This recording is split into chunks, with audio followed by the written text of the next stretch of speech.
मंगल प्रदोष व्रत कथा। हिंदू धर्म में प्रदोष व्रत का विशेष महत्व है। यह व्रत भगवान शिव और माता पार्वती की पूजा के लिए समर्पित है। इस खास दिन पूजा अर्चना करने से भगवान शिव की कृपा से सुख समृद्धि और जीवन में सफलता की प्राप्ति होती है। दरअसल एक महीने में 2 बार प्रदोष व्रत किया जाता है। इस दिन सुबह से लेकर शाम तक व्रत किया जाता है और भगवान शिव समेत उनके पूरे परिवार की आराधना की जाती है। साथ ही विधि विधान से पूजा अर्चना करने के बाद व्रत का पालन किया जाता है। प्यारे भक्तों, फाल्गुन माह का पहला प्रदोष व्रत महाशिवरात्रि से एक दिन पहले पड़ रहा है, यानी आज मंगलवार को। इसे भौम प्रदोष व्रत कहा जाएगा। यह व्रत इस बार 25 फरवरी 2025 को रखा जाएगा। इस दिन भगवान शिव और माता पार्वती की पूजा करने से मनोवांछित फलों की प्राप्ति होती है। साथ ही जातकों को की सभी पीड़ा मिट जाती है। प्रदोष व्रत के दिन शिव मंदिर में जाकर पूजा अर्चना जरूर करें। प्रदोष व्रत का महत्व है। शास्त्रों के अनुसार प्रदोष व्रत करने से महादेव भक्तों की हर कामना को पूर्ण करते हैं। भौम प्रदोष व्रत का दिन कर्ज से मुक्ति पाने के लिए बहुत ही श्रेष्ठ है। इस दिन मंगल से संबंधित चीजें, गुड़, मसूर की दाल, लाल वस्त्र, तांबा आदि का दान करने से 100 गौ दान के समान फल मिलता है। बता दें कि त्रयोदशी तिथि की रात के पहले पहर में जो भी व्यक्ति किसी भेंट के साथ शिव प्रतिमा के दर्शन करता है, उस पर भगवान शिव की कृपा सदैव बनी रहती है। आइए भक्तों, रसपान करें मंगल प्रदोष व्रत कथा। बहुत समय पहले की बात है। किसी गांव में एक बुढ़िया रहती थी। वह मंगल देव को अपना इष्ट मानती थी।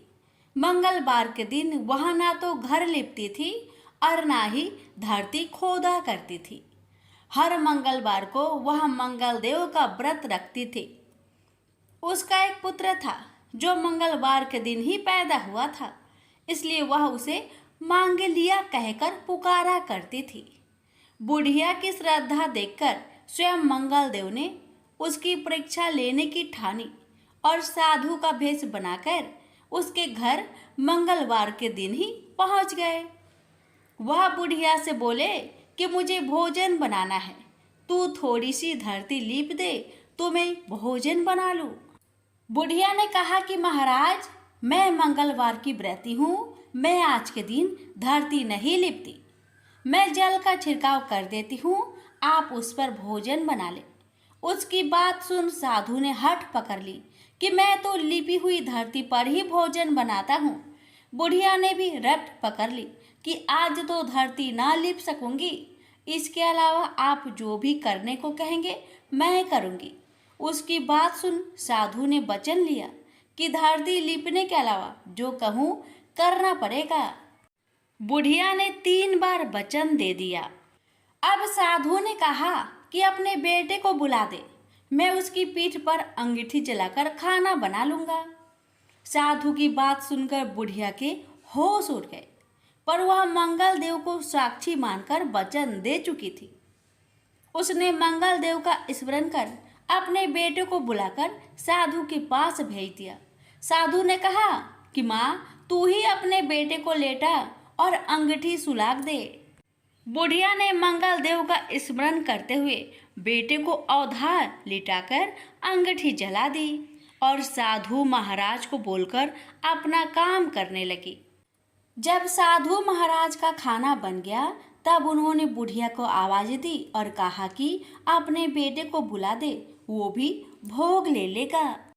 बुढ़िया ने हैरान होकर कहा कि महाराज, अभी तो आपने उसकी पीठ पर खाना बनाया है, अब वह कहाँ से आएगा? आप कृपया भोजन ग्रहण करें और जहाँ जाना हो जाए, मुझे और दुखी ना करे। साधु ने हठ पकड़ ली कि अपने बेटे को आवाज दे। साधु की बात सुन बुढ़िया ने जैसे ही कहा, मांग लिया, ओ मांग लिया, उसका बेटा दौड़ता हुआ आ गया। बेटे को देखकर बुढ़िया चकित रह गई।